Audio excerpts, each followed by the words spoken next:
Ma bro, nel peggiore dei casi dirà no. Quante volte avete sentito questa frase espressa in modo serio o sotto forma di meme o forse un ibrido fra le due?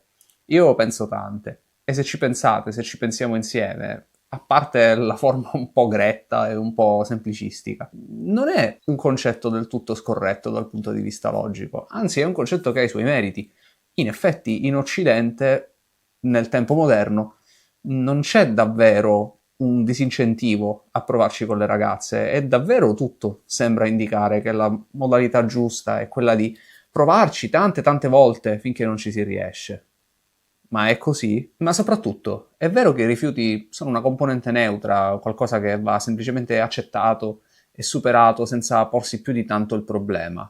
Oppure sono qualcosa di diverso, di più serio e su cui bisognerebbe porre maggiormente l'attenzione? In questo video proverò a rispondere a questa e altre domande e a definire che cos'è il rifiuto nella mia prospettiva clinica, personale e professionale in senso lato, e proverò anche a dare una definizione di fallimento in senso relazionale legato al rifiuto. E infine proverò a definire quella che io chiamo ricomposizione, ovvero la fase finale, si spera, di un processo di guarigione. Benvenuti o bentornati su Psicologia nell'angolo. Per chi non mi conosce e sta guardando questo come primo video del canale, io sono Sam, sono uno psicologo clinico e mi occupo principalmente di alcuni aspetti della vita moderna, tra cui l'isolamento sociale, le nuove dipendenze e soprattutto direi la male loneliness. Finalmente dopo diversi video basati più sull'attualità e su addirittura lo scandalismo, lo dico io prima che lo diciate voi, torniamo a occuparci di clinica e in particolare ci occupiamo di quello che è un po' il pane e il burro dell'esperienza della male loneliness, cioè quello che la determina, quello che la causa più di ogni altro, ed è il rifiuto chiaramente femminile di intraprendere una relazione di varia natura, generalmente una relazione romantica, ma non esclusivamente. Chi ha visto il mio intro e ha forse percepito il mio lieve sarcasmo, magari starà pensando che io sono uno di quelli che crede che i pick-up artist siano ancora in circolazione a piena forza. In realtà, come ho spiegato tante volte, io credo che dei pick-up artist ormai non sia rimasta praticamente che l'ombra. Ma questo non vuol dire che eliminando l'uomo si elimini l'idea. Anzi, molte delle idee dei pick-up artist sono assolutamente ancora in circolazione e vengono riproposte da, diciamo, gli eredi, quello che rimane di questa stirpe. Ma, e direi che questo è ben più rilevante e pericoloso, permangono nella mentalità collettiva. Una di queste idee è quella che ha a che fare con una possibile strategia di uscita dal rifiuto. Cosa voglio dire? Voglio dire che se una persona con i suoi mezzi spontanei, o meglio, con quello che ha imparato dalle agenzie di socializzazione primaria, quindi dalla famiglia, dalla scuola e dai media, prova ad avere una relazione e non ci riesce, e questo si ripete più e più volte, se è una persona di normale ragionevolezza, a un certo punto comincerà a questionare il suo metodo. È anche possibile che sia una persona che ha un locus esterno, come diciamo noi, e quindi invece di contestare il suo metodo, contesti il mondo in cui vive, ma l'ipotesi più probabile è che questa persona si convinca di essere mancante di qualcosa, che potrebbe essere per l'appunto la strategia migliore per ottenere quello che vuole, cioè la relazione. Una delle idee che era fortemente propagandata dai pick-up artist, ma che non è stata inventata assolutamente da loro, anzi li precede di molto, semplicemente alcuni di loro si sono limitati a sistematizzarla e a scriverla un po' meglio, è questa teoria che ha a che fare con la legge dei grandi numeri, che sommariamente dice questo: se uno desidera avere relazioni con le donne, una strategia che può utilizzare è quella della forza bruta. Cioè, visto che, come dicevo nell'intro, non c'è un vero disincentivo, fare una quantità enorme di tentativi con la convinzione che un singolo sì riscatta logicamente un numero impressionante di no che sono previsti. Come dicevo, questa non è un'idea dal punto di vista logico campata per aria. Effettivamente in una società basata sul dating in senso moderno, cioè sulla possibilità di frequentare molti partner prima di eventualmente, non è neanche detto di stabilizzarsi, non ci sono veri disincentivi, nel senso soprattutto di minaccia alla vita. Cioè una persona, un uomo che avesse provato a vivere così nel secolo scorso si sarebbe trovato magari il padre delle ragazze con la lupara, o si sarebbe trovato ad avere una pessima fama. Ma in un mondo in cui queste cose sono assolutamente attenuate, e lo sono ormai da tanto tempo, perché non usare questa strategia così semplice ma così efficace? Come dicevo, quest'idea del provarci del rimorchio selvaggio, per così dire, cioè basato veramente su pochissimi criteri che non fossero quelli meramente numerici e probabilistici, precede di tantissimo i pick-up artist, la loro esplosione che potremmo collocare a metà degli anni 2000. In realtà è una conseguenza della liberalizzazione del mercato sessuale, cioè di una delle tante conseguenze della rivoluzione del 68, che poi si è tradotta in questa stagione di, potremmo dire, enormi speranze quasi capitalistiche nei confronti delle relazioni, che è perdurata per tutti gli anni 80 e gli anni 90 e che poi però gradualmente si è attenuata, nel senso che l'idea di vivere come dei Don Giovanni si è capito che era riservata comunque a pochissime persone e che a una liberalizzazione del mercato, esattamente come alla liberalizzazione del mercato economico, non corrisponde necessariamente a un aumento della ricchezza dal punto di vista di tutti, ma di una ristretta minoranza. Quelli che in origine probabilmente erano metodi seduttivi per vivere una vita da libertini, cioè passare da una condizione in cui avere una ragazza era pressoché scontato, ma quello che si desiderava era invece averne tante, avere un metodo per hackerare, non si usava questo termine, ma lo usiamo noi, per hackerare la mente delle ragazze e possiamo dire avere un impatto sociale enorme, si è ridotto invece a un metodo per avere molto meno, però in modo garantito. E questa fase, diciamo, depressionaria in cui era terminato lo slancio di questa grandissima novità, che in effetti per la storia dell'umanità era una novità assoluta, è il clima in cui si è installata questa idea del provarci, che ancora, come ho detto, nonostante la fine dei pick-up artist, permane nella nostra società e ha degli effetti che sono quelli che discutiamo, degli effetti chiaramente negativi a mio giudizio. Naturalmente in questo video io non intendo discutere solo e esclusivamente di questo tipo di approcci, ma intendo servirmene perché sono un esempio molto evidente di quello che succede quando si accumulano tanti rifiuti, che poi è precisamente l'obiettivo di questo video. Quello che queste forme rendono manifesto è un percorso che moltissimi uomini affrontano e che è particolarmente interessante a mio giudizio dal punto di vista clinico. E lo è perché, come vedremo, accumulare anche un numero non enorme, ma comunque considerevole di rifiuti, soprattutto di natura sequenziale, ha delle grosse conseguenze sulla psiche, sul benessere e sulla stabilità dell'individuo, anche molto oltre la semplice sfera del dating e delle relazioni romantiche. Cioè, come proverò a spiegare in questo video, ricevere una lunga serie di rifiuti può avere delle conseguenze molto importanti anche sull'ambito lavorativo, l'ambito familiare, su tutti gli ambiti della vita, perché determina un cambiamento nella percezione di sé. Quindi da questo punto di vista il motivo per cui io ho iniziato il video facendo riferimento a queste strategie non è perché sono le uniche che esistono e non è perché sono le uniche che possono determinare tutti questi fallimenti. Qualunque strategia può incorrere in una serie di fallimenti sequenziali. È anche vero però che se uno parte con un atteggiamento per così dire strategico, cioè con una pianificazione a priori, che è basata sul provare continuamente, è naturale che si espone a una serie, direi, innaturale di rifiuti. Finita questa introduzione, che spero di essere riuscito a tenere non troppo noiosa, come al solito ho il compito, o meglio, mi assegno il compito di ricordarvi che iscrivervi al canale o anche seguire la pagina su Instagram, che stavolta metterò in sovraimpressione, stavolta non me lo dimentico.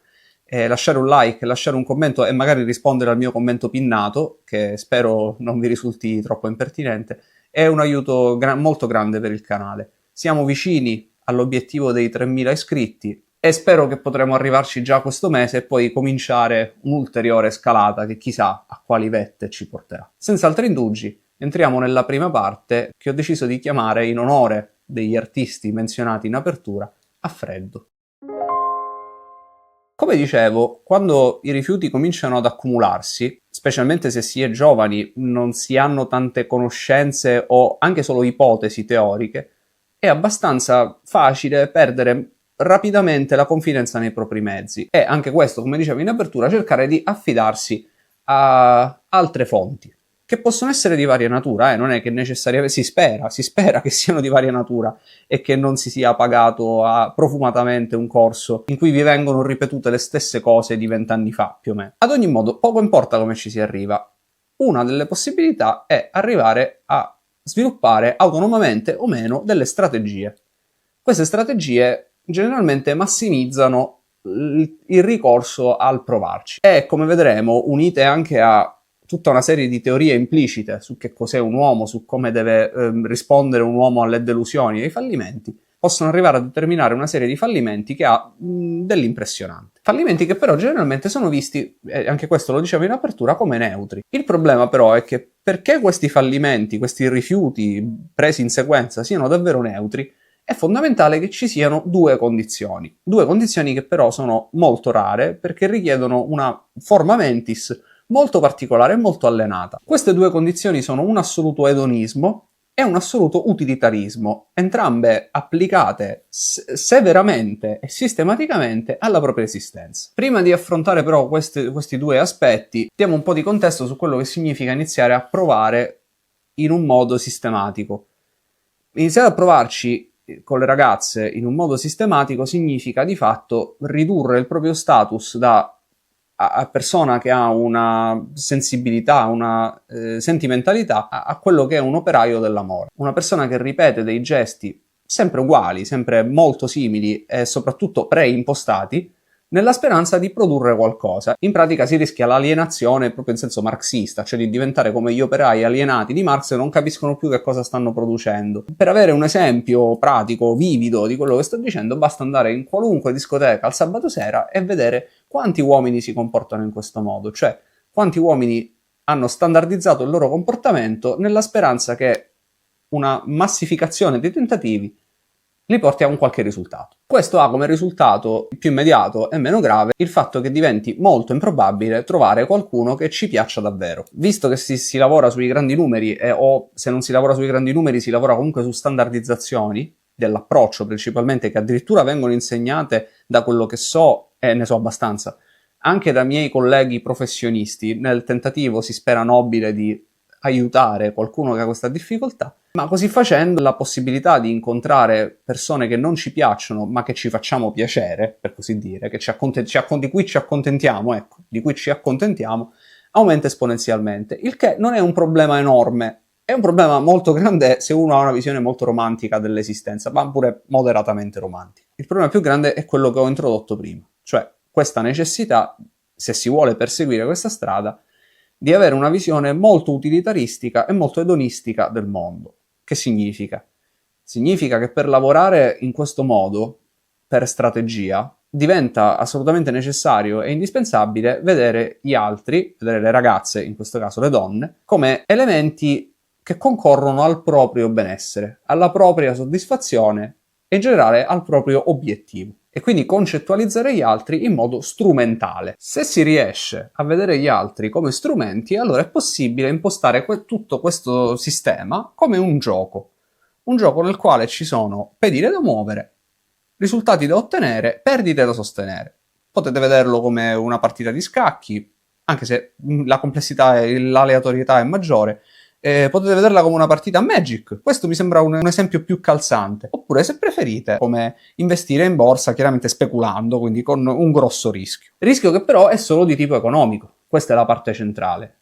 Le perdite che uno sostiene eventualmente sono perdite da cui si può rientrare, che possono essere ripianate. In sostanza quello che uno perde è una parte del proprio investimento. E questa è la parte che ha a che fare con l'utilitarismo e il materialismo estremo. La parte che ha a che fare con l'edonismo, questa è del tutto indispensabile se si vuole provare a vivere così, è quella che ha a che fare con il fatto che chi partecipa a questo tipo di strategie fa delle offerte che sono basate su uno scambio di piacere, su una ricerca del piacere che si manifesta in uno scambio che può essere accettato o meno. Il sistema pare funzionare e in effetti per qualcuno, non tanti, ma per qualcuno, genera dei risultati. Il problema nasce quando una persona che partecipa a questo sistema lo fa non per convinzione, lo fa non perché è un aspirante donnaiolo oppure un materialista estremo che vede tutti come oggetti del suo piacere potenziale, come pedine da muovere su una scacchiera, ma quando lo fa per una forma di disperazione.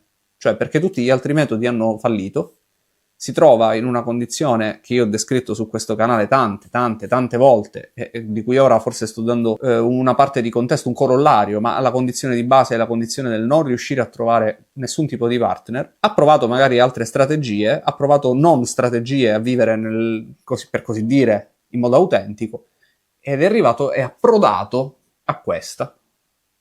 ma è approdato a questa come ultima spiaggia, come un naufrago, portando però con sé il suo carico di aspettative.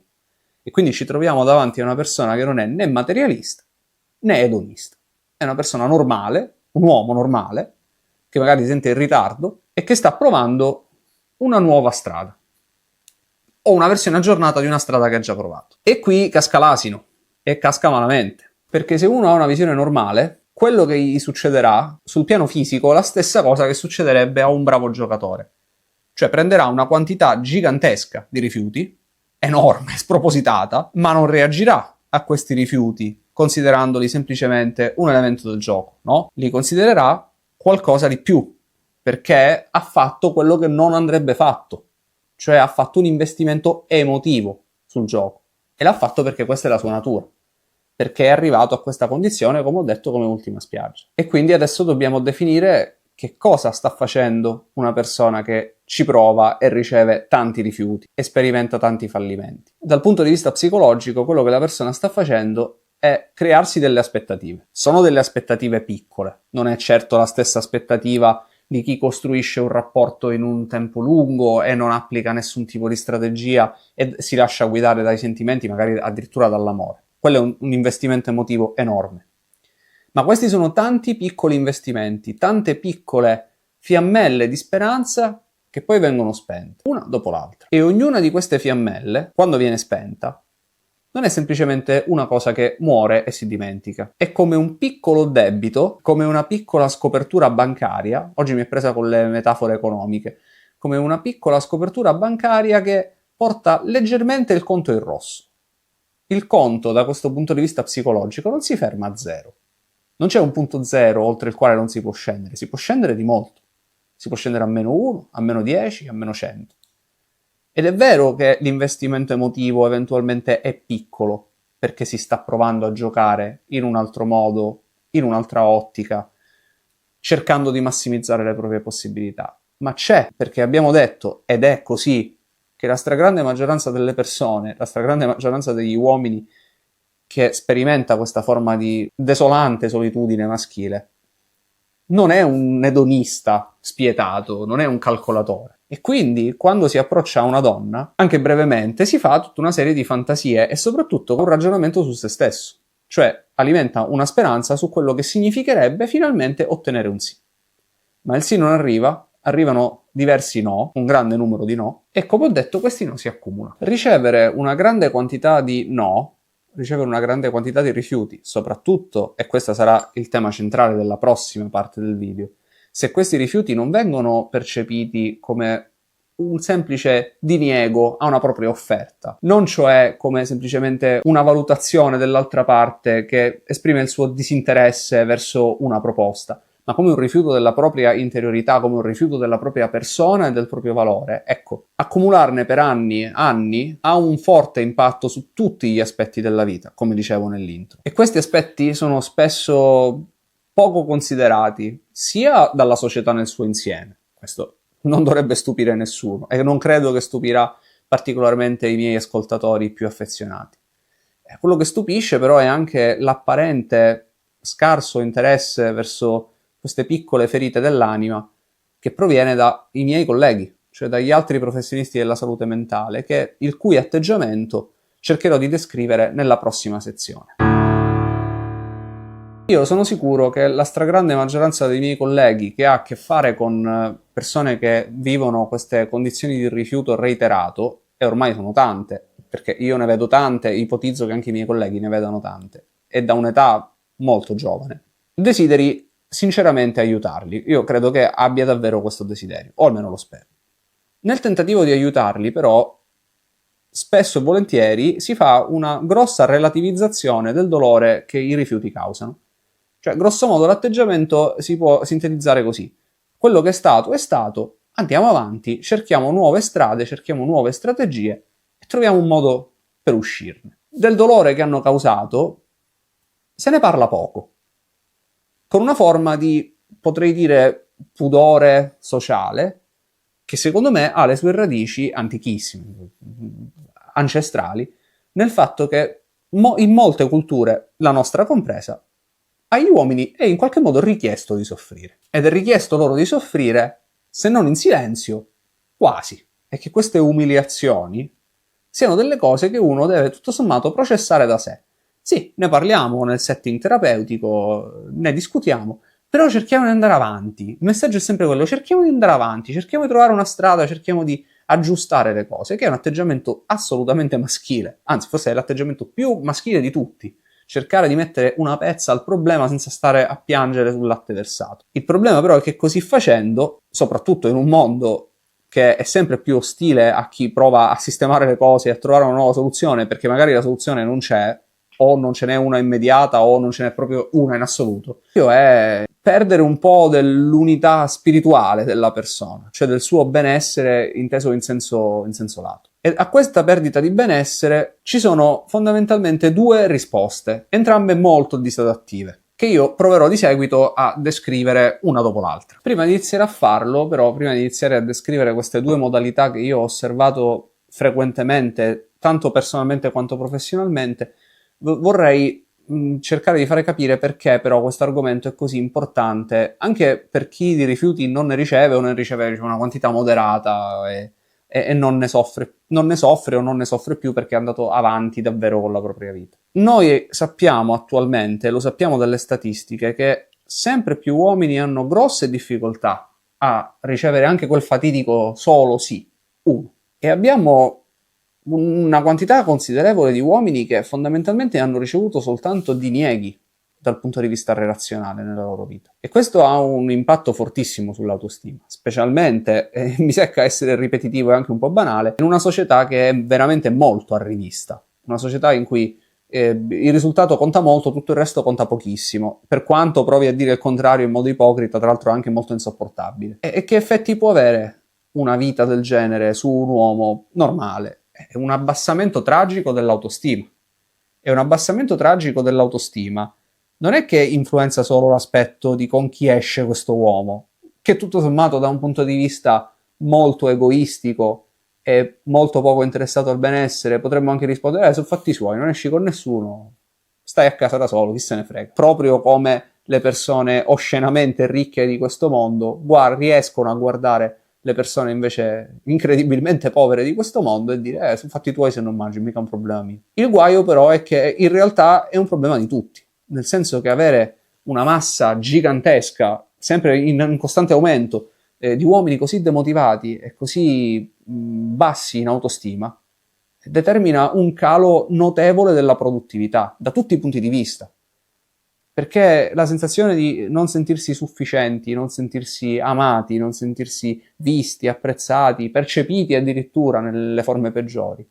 E cosa volete che causi in un uomo quando lavora o quando studia? Causa un evidente calo della performance, causa una grossa insicurezza che magari lo spinge a non innovare, a non proporre le sue idee, a non migliorare la società. Quindi penso che a chi sta guardando questo video ed è parte del mio pubblico non verrebbe mai in mente un'idea come quella che ho detto, però a chi non ne è parte, magari prima di dire sono problemi loro, magari ragioniamo anche su questo. A proposito di problemi loro, come dicevo, le reazioni che io noto personalmente, ma che ho anche letto in diversi studi da fonti che non sono direttamente accademiche, ma sono secondo me molto attendibili, sono fondamentalmente due. L'una l'opposto dell'altra, ma poi in realtà sono due forme speculari di reazione psicologica a una lunga serie di rifiuti, come ho detto, soprattutto se sono reiterati nel tempo e magari ripetuti con le stesse modalità. Per descrivere la prima delle due mi permetto di prendere in prestito un termine dal gambling, dal gioco d'azzardo, che è un ambito che io conosco abbastanza bene. Quando un giocatore d'azzardo comincia a perdere cifre rilevanti, ma come vedremo il denaro, soprattutto una questione simbolica in questo caso, non è per il suo valore estrinseco, può entrare in quella che viene definita modalità di tilting, o in italiano può tiltare. Che cosa vuol dire? Vuol dire che può cominciare a interpretare ogni sconfitta non semplicemente come una perdita di denaro, ma come una perdita di una parte della propria dignità, e cominciare a interiorizzare ogni sconfitta. E ogni sconfitta lo porta sempre più nel tilting, cioè in questa condizione di annebbiamento mentale, in cui l'unica possibilità per riemergere, paradossalmente, è scommettere ancora di più, sperando di centrare una grossa vincita che ripiani la questione, ripristini soprattutto non tanto la perdita economica, ma la perdita di fiducia nei propri mezzi, soprattutto la perdita della sensazione di controllo, e riporti tutto in uno stato di equilibrio. Come potete capire, di solito chi va in tilt finisce per perdere ancora di più di quello che avrebbe perso già se si fosse fermato e avesse ammesso la sconfitta. Anche in questo settore, anche parlando di rifiuti romantici e sentimentali, il tilting è un problema che si verifica ed è sempre in agguato. Cioè una persona che magari si imbarca in una, chiamiamola, spedizione di ricerca e comincia a provare con tante potenziali partner e riceve molti dinieghi, a un certo punto, per provare a recuperare un po' di controllo e un po' di autostima, estremizza ancora di più il suo comportamento. E quindi si espone, perché il suo comportamento sembra più disperato, perché i suoi tentativi, che magari già non sono proprio lo stato dell'arte, diventano ancora più disuniti, si espone a ulteriori rifiuti, entrando in una spirale che è assolutamente devastante. Rischia di essere devastante. Rischia di essere devastante perché può cominciare davvero a mettere a repentaglio l'unità psichica della persona, perché troppe perdite di autostima, una dopo l'altra, hanno un effetto annichilente su certe parti della personalità e come dicevo, possono trasmettersi a tutti gli altri aspetti della vita e quindi andare a intaccare davvero il benessere, la qualità di vita dell'individuo. E questo è il rischio del tilting. Poi c'è un altro rischio, che è invece quello che si vede maggiormente nelle nuove generazioni, quelle persone che adesso si stanno affacciando alla vita adulta, che adesso hanno 17-18 anni e molto probabilmente di quelli che ancora non si sono affacciati alla vita relazionale, ma lo faranno tra poco. Queste persone, e ci sono tanti studi che provengono per esempio dagli Stati Uniti, ma anche dalla Corea del Sud, che sembra una specie di laboratorio distopico per questo tipo di situazioni, ma anche dall'Europa, che sembrano dimostrare come ci sia un numero maggiore di giovani uomini che ha la capacità di sopportare un numero di rifiuti molto limitato. E una volta saturato questo basso numero, lascia perdere. Esce dal mercato, si ritira, non vuole più saperne. Magari uno viene rifiutato 2-3 volte a 17 anni e dice: sapete cosa? Io di questa minestra non ne voglio più. Il dolore è stato troppo, so che cosa mi aspetta, perché la consapevolezza di questo tipo di dinamiche si sta diffondendo sempre di più, e sempre più uomini giovani vanno a leggere i dati e le loro probabilità, guardano il bookmaker, in altre parole, guardano l'allibratore, guardano le quote e dicono: no, io a questo gioco non voglio giocare. A entrambe queste forme poi dobbiamo aggiungere anche un elemento molto importante, che è l'elemento del merito-demerito. Molti uomini, prima di lanciarsi nell'arena e provare a conquistare, per usare un termine un po' démodé, si preparano e come? Direbbe Eva Illuz, si preparano per amare e per essere oggetti di amore. E questa preparazione costa da tutti i punti di vista, costa pure soldi, diciamo soprattutto costa impegno cognitivo, fisico, ma non è gratuita. E quindi quando ci si vede opporre tanti rifiuti, anche se si è davvero provato a migliorarsi da tutti i punti di vista, si installa un sentimento forte di rabbia. Questa rabbia, che interessa sia quelli che vanno in tilt, sia quelli che si ritirano, a differenza di quello che dice molta orribile propaganda, è spessissimo una rabbia che è autodiretta e che si esprime in vari modi. Anche questi modi purtroppo molto maschili, nel senso peggiore del termine. Per gestire questa sensazione di ingiustizia e di rabbia non è inconsueto, come non è inconsueto in tutti i disturbi che interessano gli uomini, servirsi di sostanze o servirsi di fattori esterni per provare a mantenere la propria integrità psichica. Cioè, cosa sto dicendo in parole povere? Vista la situazione, una risposta tipicamente maschile è iniziare a bere, iniziare a drogarsi o iniziare a fare ampio uso di materiale per adulti. Tutto in forma di coping, tutto in forma alternativa a quello che in realtà si desidera, ma si percepisce di non poter ottenere. Io penso che se avete ascoltato queste due forme che io ho isolato di reazione a reiterati rifiuti, probabilmente il tilting vi sarà sembrato il peggiore E in effetti dal punto di vista esteriore è sicuramente il più brutto dei due da vedere. Però dovete considerare che una persona che invece si ritira dal mercato e dice non ne voglio sapere, non è uno che poi vive come un eremita, nel senso che si dedica alla preghiera, alla riflessione, all'arte, cioè magari pure, ma nella stragrande maggioranza dei casi è una persona che si chiude in una grande solitudine, fatta di scarsa considerazione di sé, e comincia a usare strategie di coping massicce. Per questo noi vediamo tutti questi giovani, ma anche non giovani, che abusano di contenuti per adulti, anche in forme particolarmente, diciamo, peculiari, perché c'è bisogno di qualcosa per gestire questi sentimenti negativi che arrivano e si sperimentano, soprattutto si sperimentano con il corpo. Dunque, io, come spesso mi capita, ho descritto un problema, direi nel dettaglio, direi ampiamente, ma ho mancato, e adesso però cercherò di rimediare a questo, di proporre una soluzione. Abbiamo parlato ampiamente di rifiuto, abbiamo parlato di fallimento, quello che è conseguente al rifiuto, ed è la componente psicologica del rifiuto, cioè la sensazione di avere continuamente mancato il bersaglio, di essere continuamente in difetto di qualcosa, di essere non degni di qualcosa, e di tutti i suoi gravi correlati. Adesso dobbiamo parlare del terzo elemento che ho menzionato in apertura, che è una cosa che io chiamo ricomposizione. Credo che quelli che conoscono di più la letteratura psicologica non abbiano mancato di cogliere il mio riferimento a Melanie Klein. È secondo me il processo per il quale si cerca di mettere un rimedio alla frammentazione della propria autostima dovuta a questi rifiuti e a quello che è successo. Come tutte le soluzioni efficaci, la ricomposizione non è né economica né indolore. Anzi, se la vogliamo vedere da un punto di vista della descrizione logica, la ricomposizione, secondo me, non è altro che una forma mediata di quei due modi disadattivi che ho appena descritto. Perché in realtà in ognuno di quei modi disadattivi di reagire ai rifiuti, andare in tilt e rinunciare alla relazionalità, c'è un elemento di sanità. E qual è l'elemento di sanità? Nel ritirarsi c'è l'importantissimo elemento strategico, ma direi anche umano, del fermarsi. Come ho detto, il problema dei giocatori d'azzardo quando entrano in tilt è che alla fine perdono molto, molto, molto di più di quello che avrebbero perso se si fossero fermati, riuscendo a portare a casa le emozioni negative.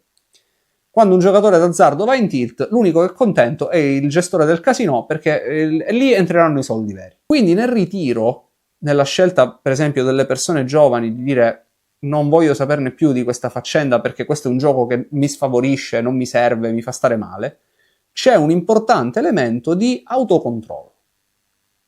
Per ricomporre e ricomporsi, secondo me il primo passo da fare è proprio riuscire a fermarsi e a osservare criticamente quello che si è fatto, i danni che si sono compiuti a se stessi, il campo in cui ci si è mossi, ed eventualmente provare ad analizzare se e dove si è sbagliato. Dico se si è sbagliato perché, e questo penso che chiunque mi segue da un po' dovrebbe capirlo, non esiste una strategia, non vi sto vendendo la mia strategia per risolvere il problema, non c'era la strategia per risolvere il problema. Però è meglio avere un'analisi di quello che si è fatto, a mente quanto più possibile fredda. Quindi, il primo passo per ricomporre è esternarsi dal gioco, specialmente se è diventato un gioco basato su una serializzazione, e tirarsi indietro.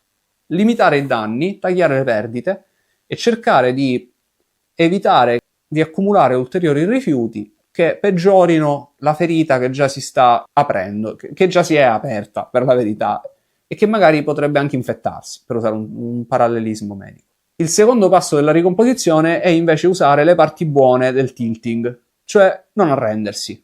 Perché, come dicevo, può sembrare che l'idea di uscire dal mercato, di sottrarsi al mondo relazionale, sia una cosa positiva, ma noi stiamo parlando di persone che vorrebbero stare nel mercato relazionale, che vorrebbero avere una relazione e sperimentare le cose obiettivamente bellissime che si provano quando si entra in una relazione, soprattutto, e questo mi pare il punto centrale, se è una relazione significativa. Quindi, invece di chiudermi in casa e vivere di coping e vivere di forme alternative di piacere tra l'altro molto più ottundenti di quella che io desidero, e arrivare magari addirittura a fingere che io non la desideravo, quella forma di piacere, si usa l'impulso vitalistico da S che è ancora presente, però cercando di avere una visione molto più chiara di quello che si desidera e di quello che si può ottenere. Io dicevo prima che non esistono strategie salvifiche, nel senso strategie che si possono applicare sistematicamente e che garantiscano risultati. Questo però non vuol dire che noi dobbiamo, questo non vuol dire però che noi possiamo o dovremmo lanciarci in modo acefalo in questo enorme, spaventoso mercato che è il dating contemporaneo. Ci sono, assolutamente ci sono delle cose che noi possiamo fare e che mi piacerebbe un giorno approfondire, semmai per esempio riuscirò a trovare il coraggio di aprire uno spazio solo per abbonati, perché secondo me ci sono delle cose che si possono assolutamente fare. Visto che non sono assolutamente sicuro che lo farò un giorno, ne anticipo alcune a titolo del tutto informativo. Ad esempio si può provare a fare il contrario della pesca a traino che propongono certuni. Ovvero, visto che il rifiuto è comunque un elemento doloroso, per quanto si provi a neutralizzarlo dicendo che non è importante, il mare è pieno di pesci e queste stupidaggini, tanto vale invece concentrarsi su obiettivi ben studiati, di cui abbiamo tutte le informazioni possibili e su cui investiamo molto.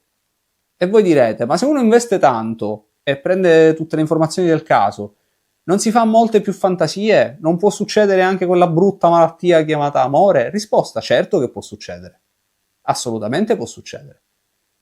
E io sostengo fermamente, questa è la mia opinione e capisco che non è assoluta, anzi è attaccabilissima, ma è la mia opinione, che se proprio dobbiamo soffrire e se proprio dobbiamo ridurci in uno stato di negativismo, allora tanto vale che sia per qualcosa che davvero ha un valore. Perché non tutte le sofferenze sono uguali e non tutti i dolori sono ugualmente interpretabili. Un conto è soffrire per una serie di rifiuti presi da persone che non si conoscono e che sono ingranaggi del meccanismo, senza nome, senza viso, uguali a noi, incastrati in questa sorta di macchinario produttivo disgustoso. Un altro conto è soffrire, anche liricamente direi, mentre però si sente di essersi imbarcati in qualcosa di importante. Sempre dolore, eh? E io non intendo minimamente negare che è molto probabile, visto il momento e il tempo in cui viviamo, che il risultato più probabile rimanga comunque il rifiuto. Però c'è un dolore buono, un dolore a cui si può dare un significato e che si può ricordare e che si può mettere in una prospettiva e narrare in senso stretto. E c'è un dolore che invece non significa niente. È un dolore meccanico, spietato, a cui non c'è nessun racconto da attaccare se non un racconto di reiterato tentativo di uscire da un sistema stando però all'interno del sistema stesso. In sostanza, e questo è probabilmente il discorso più blu pillato che mi sentirete fare su questo canale, ma allo stesso tempo è anche quello meno blu pillato, e spero che capirete questa contraddizione interna. Quello che bisogna fare, secondo me, per arrivare al punto finale della ricomposizione, è negare quanto più possibile la forma utilitaristica ed edonistica di questo aspetto dell'esistenza e approdare per quanto possibile invece a una forma che abbia più spiritualità possibile. Stiamo sempre parlando di provarci con le ragazze, però stiamo parlando del provarci e del tentare di avere una connessione quanto più autentica possibile con un oggetto dell'amore che si meriti questo termine e questa idealizzazione. Io penso che non debba essere io in questa sede a fornirvi esempi di che cosa può produrre un amore idealizzato di questo livello, anche quando ottiene un rifiuto come risposta. Cioè, in altre parole, per sintetizzare la questione, siamo uomini, dobbiamo soffrire. Almeno soffriamo bene, no? Spero che il video vi sia risultato scorrevole, gradevole. Io l'ho trovato allo stesso tempo facile e difficile da scrivere e da portare a voi su questi schermi, perché è un tema che tocca tutti gli uomini, sicuramente ha toccato anche me, soprattutto direi la parte finale, come credo avrete intuito. Fino al nostro prossimo incontro, state in salute e magari innamoratevi.